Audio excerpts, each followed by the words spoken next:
I'm Carol Cohn, and welcome to Purpose 360, the podcast that unlocks the power of purpose to ignite business and social impact.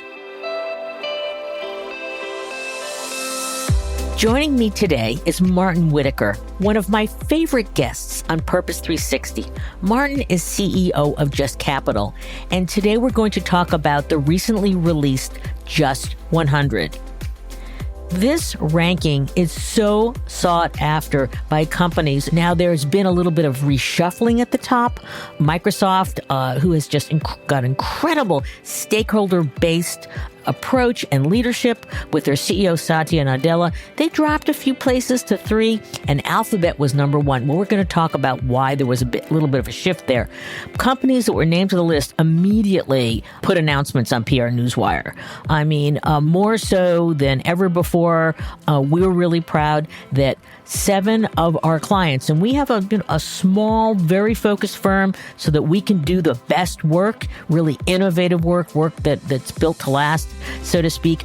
7 of our clients were on the list. So that gave us a lot of pride in knowing that, you're known by the company that you keep. At the top of the issues that are so important to Americans, number 1, pays a fair living wage. Number 2, creates jobs in the U.S. And I really love that number 3 prioritizes accountability to all stakeholders, moved up from number 11 last year. So accountability is key. And Martin and I, we're going to talk about walking the talk and taking action. There's no more time or space for purpose washing or greenwashing or whatever you want to call it. Companies have made declarations. They did that after George Floyd's murder. They've done it through the pandemic, and they have got to act. Being a just company really does pay off. And so there are a few metrics I just want to read. For any of you who are skeptical about stakeholder-based capitalism, Just Capital is one of the leaders in the country that is truly using data to prove that working with all stakeholders pays off. Just Companies had a 4.4 higher return on equity and paid 19.2% more in dividends. They emitted 26.3 million less metric tons of CO2 through the use of their sold products. They donated 19 times more in charitable giving and gave, on average, $152 million in 2020. They also, again, looking at data and measurement, they included ESG KPIs and 2.4 times more in compensation metrics. Walking the talk. Just Companies are just doing better. So join me for this wonderful conversation with Martin Whittaker.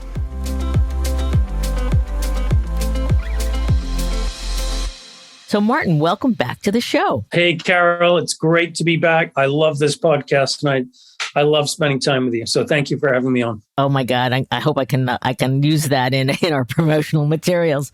So today we're going to talk about the Just 100.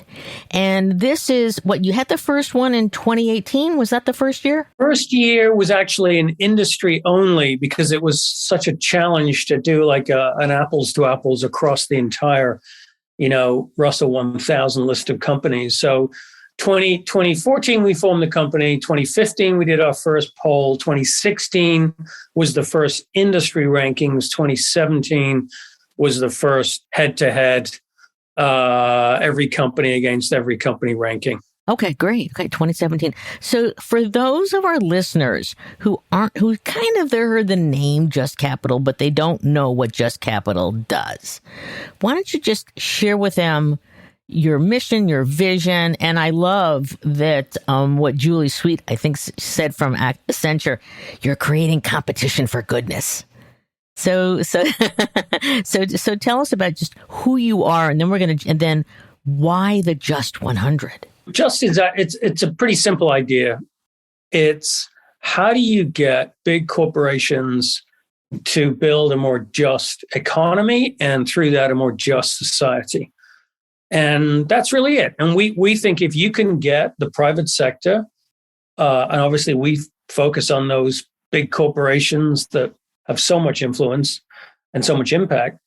How do you get them to change behavior, and what sort of market levers can you pull to incentivize that? We're all about trying to get companies to act out of self-interest, this competition that Julie talked about. That's how markets work. And I think we're at a time in civilization, certainly in this country, where we've got to try and create more of a collective vision. We're so divided. And I think our polling really gives me heart, because it makes me think that actually, when it comes to what we want businesses to do to help us with our lives and our dreams and our hopes, we're not divided at all. So that's the big idea. And we do that, as you know, we don't define what just means. We turn to the American people to do that. We do a lot of public opinion research. Actually, last week was our kickoff for 2022, our first focus groups. Fascinating. Almost the first thing out of someone's mouth on these focus groups, just talking about what should companies do and what constitutes just business behavior, was pay a fair wage, right? Which is our number one issue from last year. So the public defines the issues. We track companies and rank them on those issues, and then we do a whole bunch of things with all of that we think drives change and creates this race to the top. You're not that large an organization. How many people in Just Capital these days? We're up to about 42, 43 full-time employees. And so you pump out so much in addition to the Just 100. So we'll get into that in a little bit later. But what was the genesis of you were sitting around a table, you're thinking about the future, thinking about market levers way back when? How did the idea of the Just 100 come about? The idea was really born in a lecture theater or lecture room at Columbia Business School in a course that Deepak Chopra was teaching on this idea of just marketing. And he's one of your founders, isn't he? He's one of he was our founding chair. Yeah, he's now an emeritus chair. He's no longer on the board, but was still very connected to Deepak. So I guess what happened was, there was a conversation in this class about, what does a just company look like? And he thought that was kind of interesting enough to take to his friend through several intermediaries, his friend Paul Tudor Jones. And obviously, Paul Jones is a Wall Street legend, a hedge fund manager. He's also an incredible philanthropist. And, the way he tells it now is, he saw this as like, wow, you could really create an interesting investment product, investing in just companies. And then he had this idea that, well, wait a second, as a philanthropist, he knew that unless and until you got big companies, the private sector, pulling in the right direction, government and philanthropy alone, we're just not going to get the job done. And so he felt like the more he thought about, this is a vehicle that could really change the way business is done, but more importantly, could change outcomes for society, and that would address, a lot of the real challenges that we're facing today. Well, you're doing a great job. So we love that. Let's talk about, it's not about what you think is a just company. You talk about going to the American public. And since you have started doing this, you've, I guess, researched, interviewed more than 150,000 Americans. Can you talk about the attributes that you have learned from them? And then just talk for our listeners how, just the background of how the Just 100 are rated and ranked and where you get the information. The process itself is, we spent a lot of time making sure we got a fully representative sampling of voices. And it's actually a multi-phased process every year that begins with focus groups, as I mentioned, all around the country. And now we're obviously doing that virtually. And then we do more qualitative polling to understand what are the issues that rise to the top. and then quantitative polling, which gives us a sense of weighted, how much, if you were in one of our surveys, it'd be like, hey, Carol, here's a company A with 3 or 4 attributes, company B with 3 or 4 attributes, which is the most just? And when you get tens of thousands of people responding, you can build an algorithm that gives you the weights of those individual things. So at the end of all of that, you have 20 issues, which are weighted according to the public's priorities. We then, as a team, go out and gather the best available public information on the largest 1,000 publicly traded companies. And we just rank them head to head. We score them on each of those things. Each of those 20 issues kind of breaks down into like sub things. But essentially, you're building this giant model that allows us to measure how companies stack up on their actual performance against all the other companies on each of those issues. And the Just 100 is essentially when you look at all the issues together and all 1,000 companies, which 100 companies rise to the top overall. That's the Just 100. It's really a flagship product. Every year it changes, obviously. And this year we announced that and launched that with our new media partner, CNBC. So we got a huge amount of attention on it.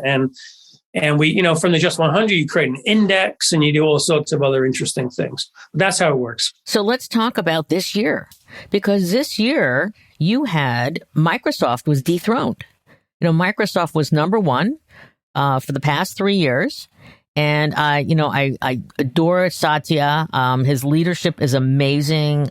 His book is great. He's very much empathetic and humanistic. But there was a shift. Alphabet was number one. So what does that say to you in terms of that shift? And Microsoft didn't go far. They were third, I think. They were number two. So Microsoft there's a couple of reasons why companies shift in the rankings. One is not necessarily within their control. It has to do with the weights of the underlying issues, as I mentioned. Last year, we had a lot of focus, as you would expect, on COVID-related issues, racial equity-related issues. And so this year was a shift. And the top 3 issues I can tell you were pays a fair and living wage. Number 2 was creates U.S. jobs. And number 3 was prioritizes stakeholder value creation. So that's really about accountability at the C-suite. And I stand corrected. You're right. Microsoft was actually number 3. Intel was number 2, which has previously been number 1 3 or 4 years ago. So it's a horse race. It's a horse race. The gap, yeah. And Salesforce is number 4, and B of A, I think, Bank of America number 5. Yeah. So this is not to say that Microsoft got worse this year. This is simply a recognition that, we are trying to create this race. We are trying to reflect, some of those changing priorities, so those changing conditions. Oftentimes we'll get companies disclosing data that they didn't disclose before. So it may be that Alphabet, has really, which does, by the way, very well across all the issues that we measure. We see real increases year on year in which companies are disclosing. For example, I can tell you, we've just been looking at our own impact over the years. It's fascinating to me. 2018, you had about 80 something companies saying they'd done a pay equity analysis, right? Pay equity, crucial issue, central component of a just company.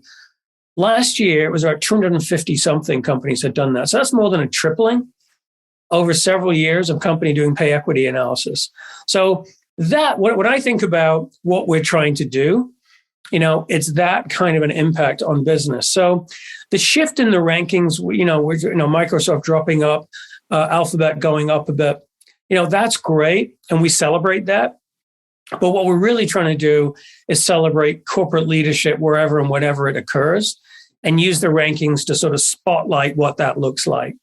So that's sort of how I think about it. We're really in the business of trying to lift up leadership wherever it occurs. And we're as much a fan of Microsoft today as we were last year. Oh, good. Okay, great. I know the day that it came out. I mean, my email box was just is just lit up. I mean, we had our clients connecting with us and saying how we're so proud, how we're going to amplify it.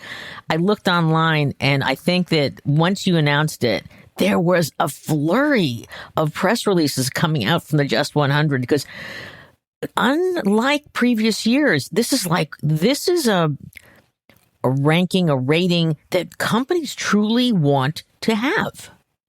And so was there anything that shifted in your mind that, wow, from last year to this year, but besides COVID, that you've become, dare I say, of age? You've become desired. And so anything come to mind? I thank you for saying that. It's gratifying to hear. And of course, we only see some of that. We were looking at our impact stats just recently, and it has been the most successful launch ever. I think as of today, something like 88 or 90% of the companies in the Just 100 have been very vocal about that. So that's great. I think a few things have happened, if I'm honest. Number one, I think the whole mission of Just in the world has become more important. Yeah. I think a few years ago, it was sort of nice if companies led on stakeholder issues. Today, I think that's table stakes. I think the path to value creation today is through purpose and stakeholder value creation. And every CEO is somewhere on that journey of recognition. They could be far along, like a Satya or a Mark Benioff. They could be just coming to that realization, but it is happening. And it's not a nice to have now, it's a must have. I got to have this if I'm going to be around in a few years, if my social license to do business is going to be maintained, I got to have this. And so I think we have benefited from that. I also think that something else that's happened over the last 12 months is the stakes are much, much higher now. You see so much more activism by investors, by employees. Companies have got to be positioned on the right side of issues. We found in our own work that society expects companies to lead now, and so the expectation of businesses' role in society has shifted. So I think all of that means the stakes are much higher. And so any recognition from a credible organization, and we try to be just as credible and as objective, we're non-political. We're not pushing a certain point of view. We're really trying to say, how does business best serve America? And when you start from that point of view, you have a much wider appeal. And I think that's putting all of that together has really up the game and create a lot more attention for us and for, more importantly, for the mission. Totally agree. I mean, you've been really investing in this mission, and then all these different forces are coming together. As that I've been talking about purpose and stakeholder-based capitalism for a long, long time. So that's why we adore Just Capital and the way the market is moving. But it's not easy. So I'm just curious, do you give, or any of your senior, your advisors or such, are CEOs coming to you or their senior teams and saying, we were 657 on the list, or we were 954, which was the entire list. And we truly, this isn't, how do we get higher? And so are you giving any sort of counsel in that way? Absolutely. It's happening a lot. And we took the decision years ago that we weren't going to name and shame, that we weren't going to sort of embarrass anyone into performance. We're all about focusing on leadership and what is the best, what does good look like and how do you get there? So, when a company comes to us, it's like 670th and say, hey, we're not happy. We actually think we're better than that. We have a whole corporate engagement team who works with them, but not only to help them understand what we've done, because we're very transparent and we don't pretend to be, to have everything right or everything perfect, because the data out there, quite honestly, in many areas leaves a lot to be desired. So So we have I think a humility about what we're trying to do, but we definitely we engage with business leaders to say, okay, here's where we think you could get the biggest bang for your buck. Here are some of the things you could do that would be pretty easy. And oftentimes, Carol, that has to do with disclosure. A lot of companies, they don't really disclose what they're doing on, let's say, paid family leave. Well, guess what? 10 years ago, 5 years ago, maybe you didn't need to do that. But now people want to see that. And if you want to be a leader, you have to be seen to be a leader. So that I think is important. But yeah, we're absolutely working with companies, and we've created a whole series of programs, which, I think has really helped us work directly with companies on critical issues such as worker financial health, racial equity, things like that, where companies are like, hey, what do I do? So we've got this playbook that we're developing now to help companies do that. Oh, cool. Well, when the playbook comes out, let's have another conversation about that, because we have a lot of clients who are they're recognizing ratings and rankings. They're recognizing certainly, and it's not just on climate. And I think that was the other thing that the public said to you. It's not about climate. It's about, fair wages and, workers. So interesting shift there. And it's like household table issues, as people are saying today, especially in a post-COVID world. So we'd love to talk about that when that playbook comes out. So what about surprises? Were there surprises in this year's Just 100? Yeah, I mean, I was kind of surprised. ExxonMobil, you mentioned climate. ExxonMobil made the Just 100, and I think it was because people tend to obviously look at them through a climate lens, right, an environmental lens. And I've been doing this for 25 years in sustainable investing and ESG, and I have my own opinions about Exxon and their performance on environmental issues, which, by the way, is really sort of interesting how they have evolved over the years. And of course, last year, their campaign, the campaign of engine number one, around the board of ExxonMobil. And I think I saw Darren Woods on CNBC recently, the CEO, talking about their net zero commitments and everything else. So they're going in the right direction for sure. But, them listing on the Just 100, we got a lot of people saying, what? How can they be on the Just 100?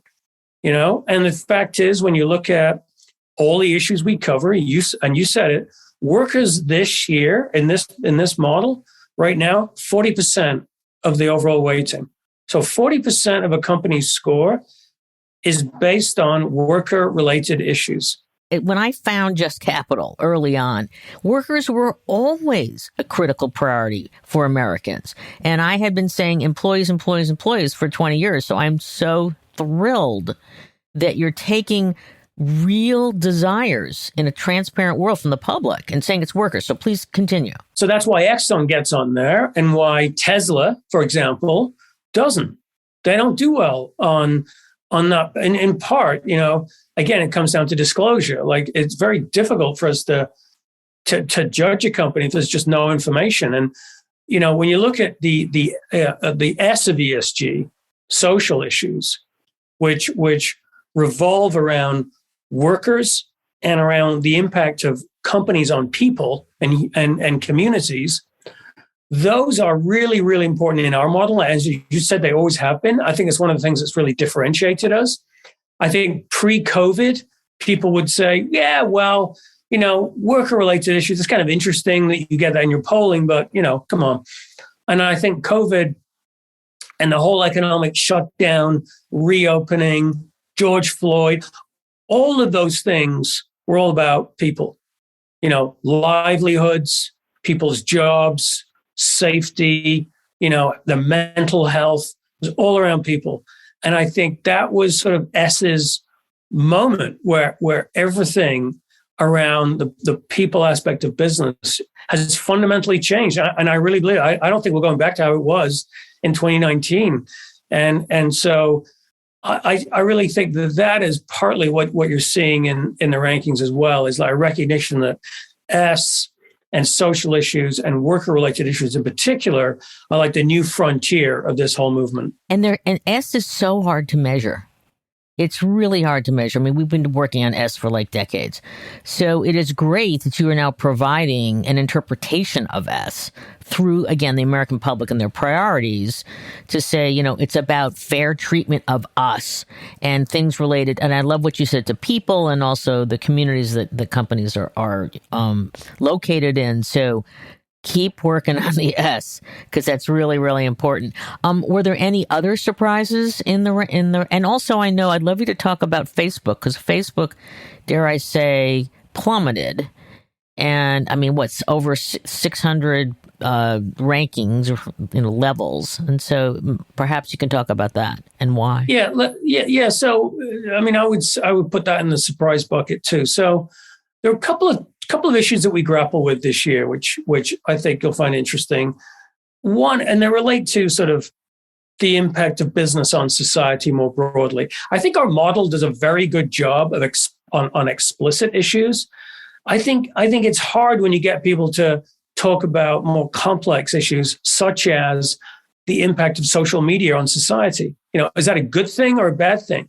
If you're a parent, you might think that's a bad thing. Like I'm a parent of four like late teen, early 20s, and I don't necessarily think social media has been healthy and a good thing. So I look at it in more of a negative light. But my point is that those more complex issues are hard to reflect in the model. And with Facebook, there was so much controversy around misinformation and disinformation on the platform, the effect that was having on sort of processes of democracy in the country, all the issues around Instagram and the impact on, girls' health, mental health. And we put all that together and can we honestly say that Facebook is deserving of being in the Just 100?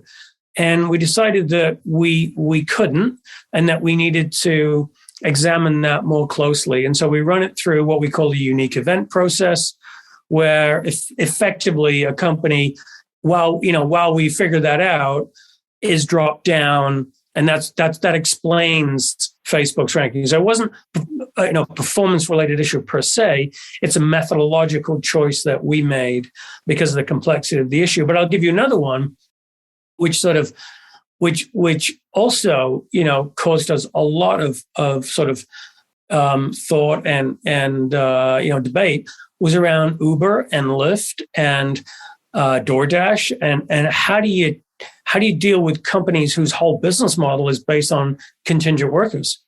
Is that a good thing? Is that a just thing, or is that not a just thing? And it's really complex. And when you look at Uber as a company, its full-time employees do really well. I mean, if you took the gig workers out of the equation altogether, they'd be a very high-ranked company. But you can't ignore that. You can't ignore that their business model is very different. And I think we don't feel comfortable that we've really got the public steer on that. The same way we don't feel comfortable we got this public steer on social media and Facebook. So we sort of put these in a different category until we figure that out. And that's what's happened. But that's where we spend a bulk of our time when we are running the model at the back end. We're like, whoa, did we really feel like we got that right or not? Yeah, no. I'd love to be a fly on the wall in those conversations because there's this dichotomy in terms of convenience and then fairness and or ubiquity or megaphone and privacy. So those are going to be interesting things that you're going to, I assume that the public will push towards you and say, hey, these are important to us too. It's about me beyond my wages. So can't wait to see how you deal with that. Yeah. And it's with Facebook, for example, it's a product issue. It's really does that product contribute to a healthy society? It's interesting. We've done a lot of polling on different products. Including firearms and even fossil fuels. We polled a lot on that, and people, it's kind of interesting. People are very much smarter than you think, and it's sort of like when we first started polling on that, experts would say to us, "Well, the public doesn't know anything. Why are you asking them about these issues?" Yeah, and we found that not to be the case at all. And so on things like firearms, as many people think they're just as unjust.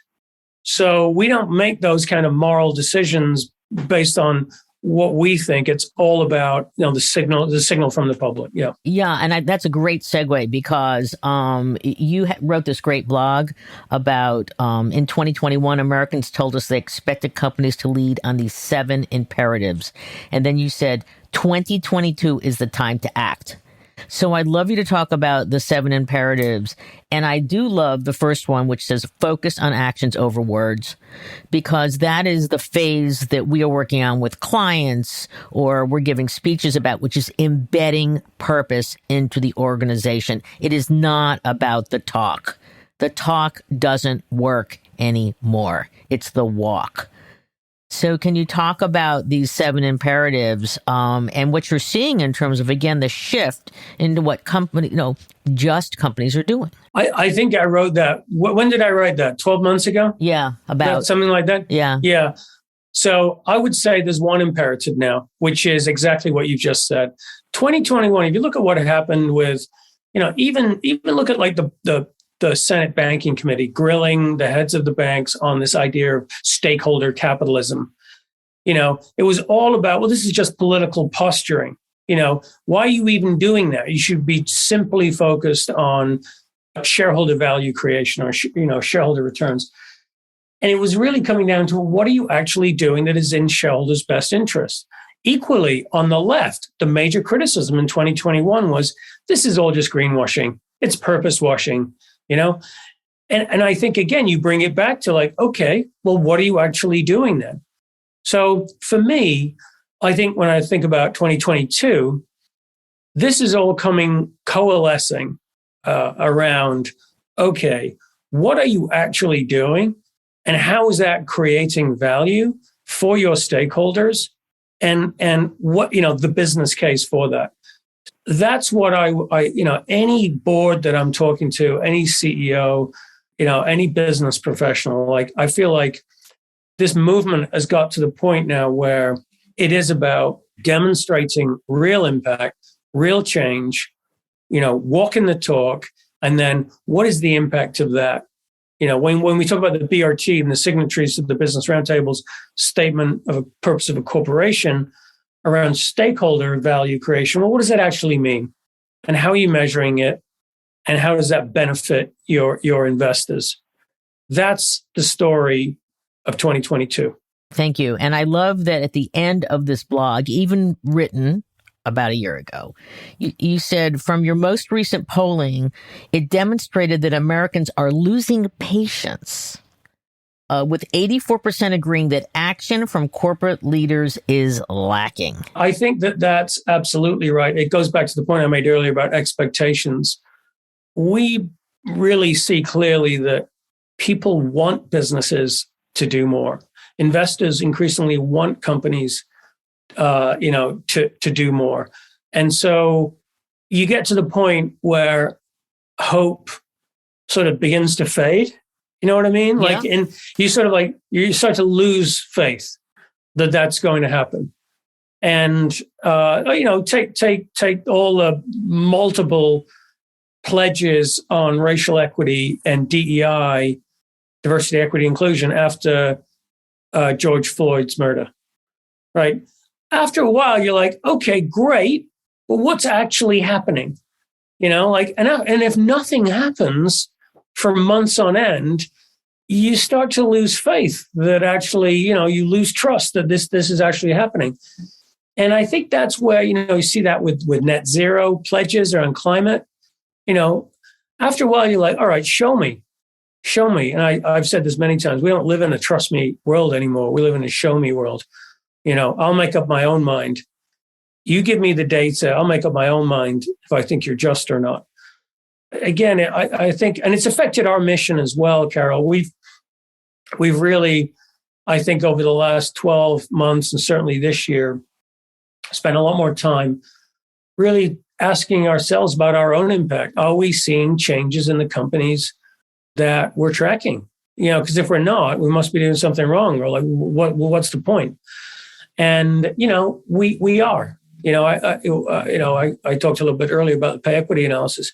The last 3 or 4 years, it's been about 190, 200 companies have lifted wages. Mm. And those wage increases have totaled around $12 billion and affected around 3 million workers. So that's progress. They're not at a living wage level yet, but it's definitely progress. So I look at that. I look at the increasing percentage of women on boards. I look at the increasing numbers of companies that have executive compensation tied to ESG outcomes. That's what I'm talking about. That's exactly what I'm talking about. Concrete, measurable, tangible changes. Accountability and disclosure. Bingo. Yeah. How much work are you doing, if any, with boards? And are you seeing the shift in board? I'm hearing it, but I want to hear from you because I have less clients than you have participants. What's the shift? My board exposure comes, first of all, through Just Capital's own board, which has a lot of people on it who sit on boards of big companies. We also have a CEO advisory council, which has former CEOs of big companies who now sit on boards of multiple companies. So we get a lot of intel from our friends and family network, people associated with the Just ecosystem. And then, I over the years have built up a good network of just connections with CEOs of companies that we track and that we rank, and board members of those companies.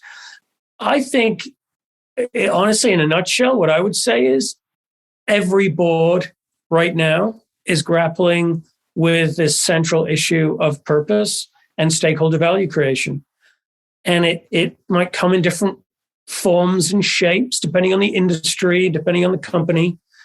But it's a topic of conversation at every board in America. And it should be. It should be, because the role of boards ultimately is really about protecting the institution and the corporation itself, right? And matters relating to stakeholder value creation and purpose right now are the sort of most, the highest priority set of issues affecting a company's future. So I think the dynamic is sort of, well, that might be a future way of looking at this versus shareholder primacy and the maximization of total shareholder return. Where those things clash, that's kind of interesting, actually. That's a great conversation. We should do that on another podcast. But I think that's where the rubber hits the road. And I'm not pretending this is simple, by the way. I think boards having a legitimate debate around what does that really mean for us? Right. We got to protect shareholder value. We know that.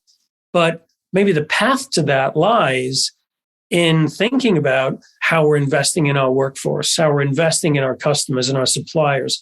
I think good boards are doing that already naturally, but it's all about bringing this together much more quantitatively, benchmarking, measuring performance, incentivizing the leadership of companies to drive in that direction, and then measuring progress. We're all about that at Just. So that's why that's the transition, and I think every board is grappling with that. So are you bringing any roundtables with, directors and really discussing these hard issues? And then perhaps the output might be some modifications in the Just 100 or some blogs or interviews, work with CNBC? We've done that on a more of an ad hoc basis, but sounds like that's a good business idea, Carol. Well, do it, and then we should do that. We should do it, and then I'd love to do a podcast with them too, which would be kind of interesting. We could do a series of that because the how.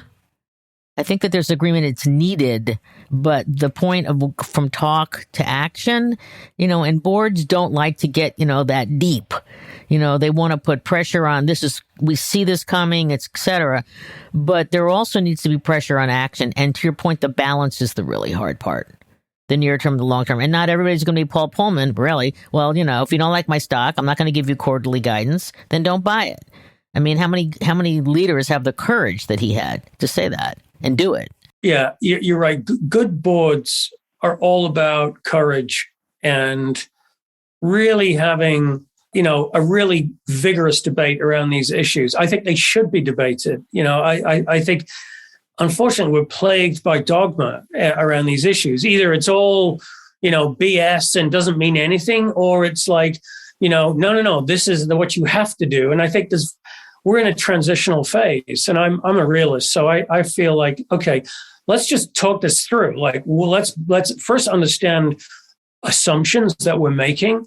Let's talk about how we measure progress. Let's be rigorous about that. And so I think that's the conversation happening at boards. And certainly, I think there's a lot of merit in board members talking to each other, among each other, from different boards, learning from each other. I think that's really crucial. I want to turn this to communication. You're not a communications firm yet. Companies are grappling with, okay, we're doing this good work. We're, changing wages, that we're providing advancement. We have, we've got some very innovative DE&I policies, but there's this thing about the humility, which I don't want to talk about it, but you've shown that you need to disclose.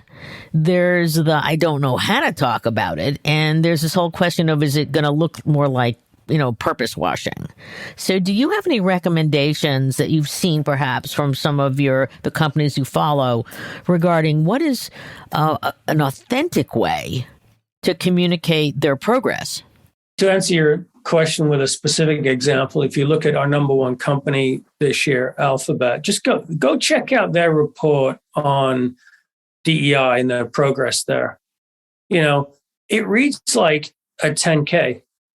It's a lot of numbers, a lot of progress, a lot of sort of year-on-year progress. I mean, I remember, I'm old enough to remember, 20 odd years ago when the first corporate social responsibility reports were out. They looked more like a, National Geographic magazine. Lots of happy, smiling people and employees planting trees and painting fences. Sure, yeah, like really cute looking animals.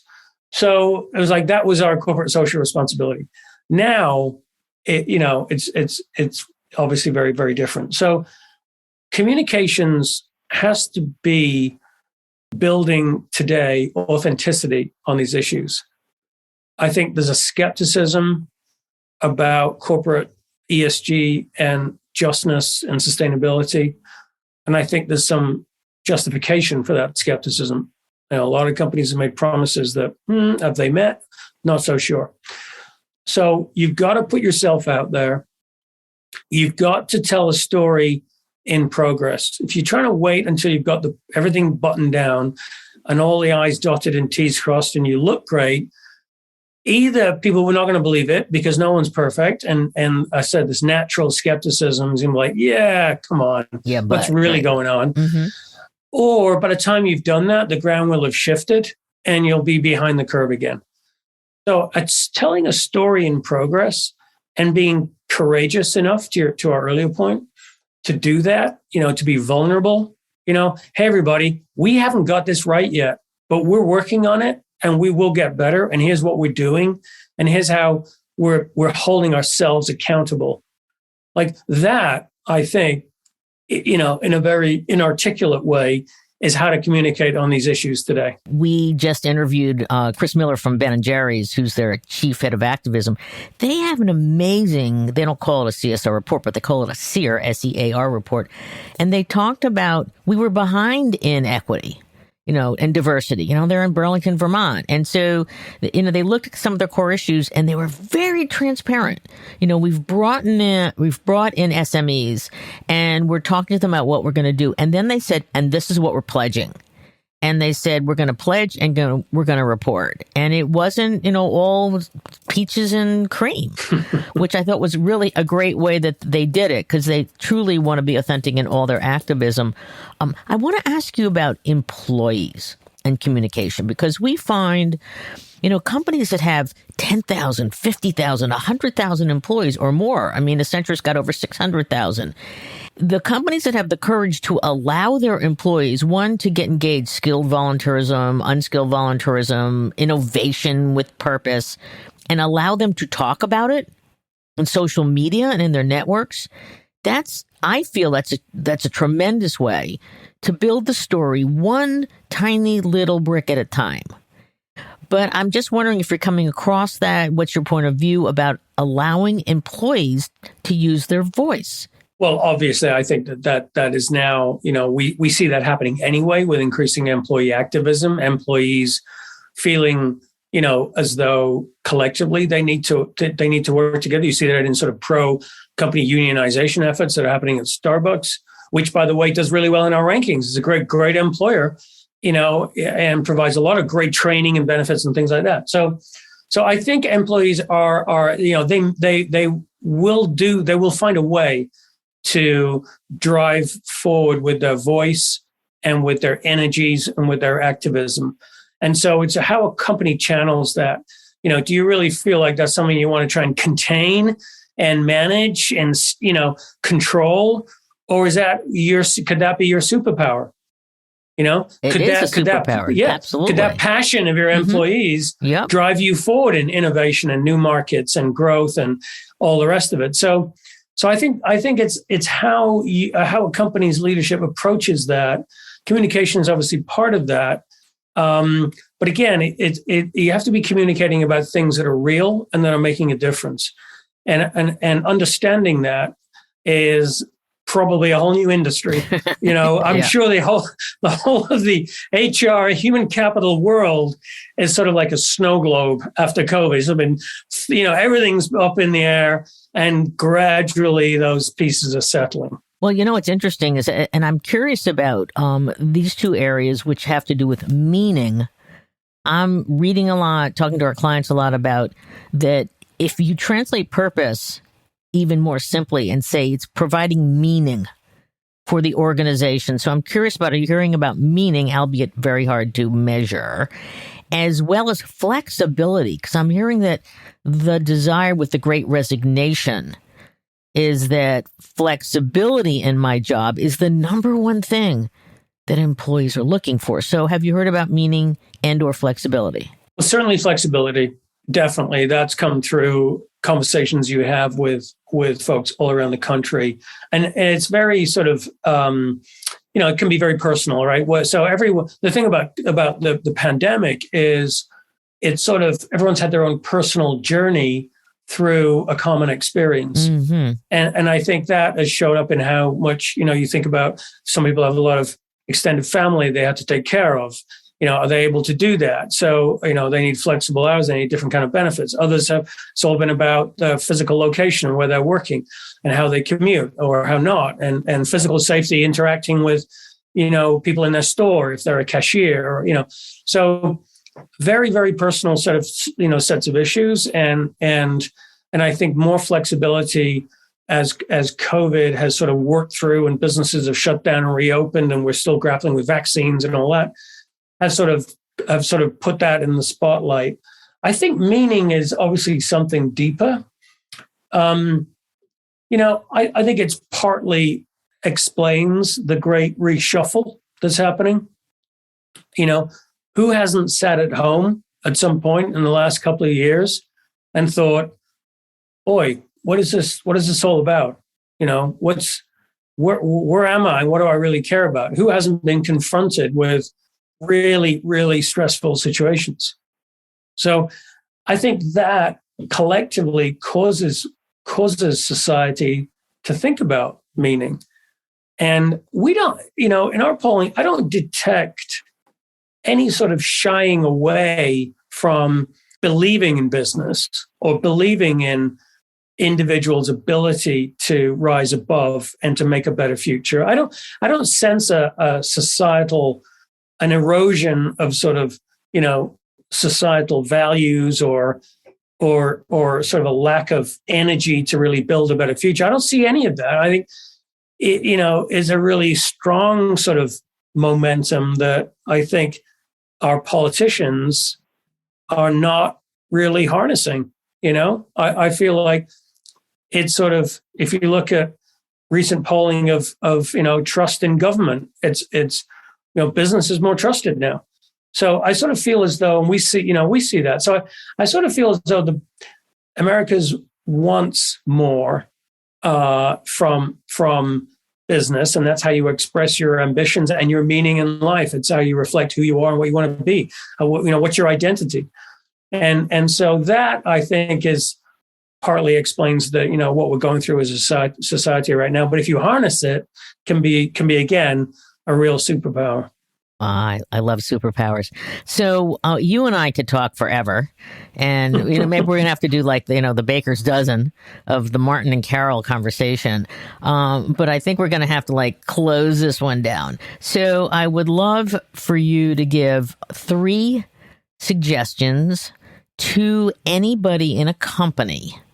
So they could be in the C-suite, they could be in innovation, sustainability, whatever, that truly want to become a more just company. And so not to just get the ratings and rankings, but truly to perform more powerfully. So can you give 3 suggestions? I mean, I know you could give a dozen, but let's just try for 3, and maybe if you'd like a 4th. Number 1, and this speaks to one of our programs, ask yourself, how many employees within your company are experiencing economic hardship? We've started that work with a group of companies. Surprising how many employees, even at wealthy tech companies, big, hugely profitable tech companies, have workers that are experiencing acute financial hardship. And if you've ever experienced that in your life, it affects everything. So it does have this ripple effect. So you're an employee, or you're a leader of a big business, have a lot of people. Just do an assessment of your workforce. And if you don't know how to do that, reach out to me or reach out to my colleagues at Just Capital, and we'll plug you into that program. We'll show you how to do it. It's not hard, and you don't have to tell anybody about the results, but you once you know, you can do something about it. So that's an obvious place to start. I think number 2 would be, conduct a benchmark. You got to ask yourself, where do we really feel like we're strong across the board of all of our stakeholders, our workers, communities, the planet, our customers, and our shareholders, and our governance? Do an audit or a benchmarking exercise to find out, where are you? Where are you strong, and where are you less than strong? And that will give you at least a longer term sense of, okay, where do we really need to focus? And if the Just Rankings can help you do that, or our program work can help you do that, great. There's lots of places you can go for help. But yeah, if that's one. And then I think the 3rd thing, if you're a worker at a company, you asked me about workers, right? Like if you're an employee of a business. Workers too, yeah. Mm-hmm. Yeah. I think starting a movement for justness in your own company, I think would be really interesting. One of the, again, anecdotally, we track who clicks on our rankings and who uses them and visits different pages on our website. And what we find is a lot of the visitors to Just Capital, and especially those who drill down into the rankings and the data, are employees of ranked companies. That's kind of interesting to me. So we would love to hear from employees of companies. We'd love to help employees of companies, and do that in a way that brings sort of real power to that voice, and plugs that into a broader movement for workers in America. I think that would be very timely. I think 2022 is, as I just written in my recent year in review, the year of the S. So I think that's what will happen, and that's all very consistent with that. So that's 3 things just off the top. No, that's great. Those are really helpful. So I'm sorry to end this. It's just, I always love talking with you. We have just a great time. We come up with 3 or 4 new ideas for programs. We should definitely do this more often. We should try and get a program of podcasts focused on boards and other questions. Yeah, okay. I love that idea. Okay, so I'll follow up with you on that one. You're fantastic at it, by the way. I do a lot of podcasts, and I always love this one. You ask great questions, and you know your material, which makes a big difference. So thank you. No, I appreciate that. And, being in the field and waiting for this moment in time over the decades. It's like, it's what drives me every single day. And my podcast is a passion project. I mean, it's an opportunity to talk with amazing people and to provide. We have, by the way, I just want to let everybody know, we have an ebook that we are almost about to launch our second edition. I think you're going to be in every single one. And we showcase in a very bite-sizable fashion, 25 podcasts. And we'll also, this ebook, we have a link to the show. So we've got a new one coming out in probably 2-3 weeks. And I know you're in that one, and then you're going to be in the future one. So again, we're always trying to take this great content and share it, because this is, purposefully structuring and employees at the center. It just makes me smile, albeit it's really hard work.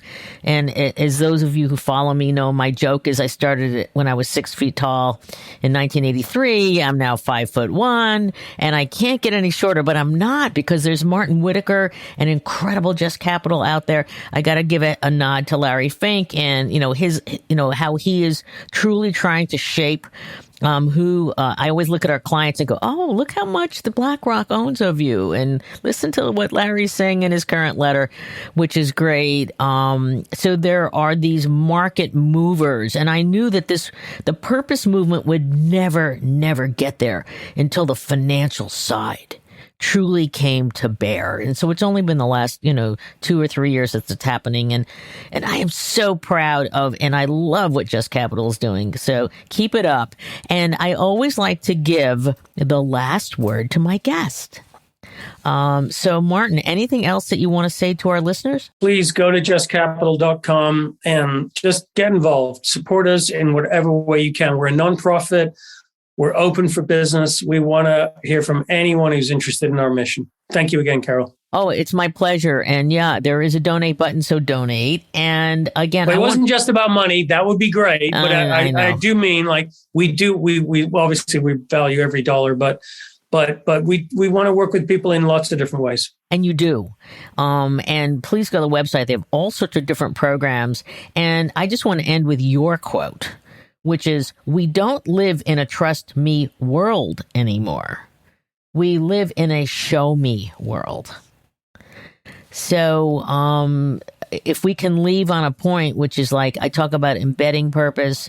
You talked about materiality, like, really understanding, strategically understanding your stakeholders, your relationships.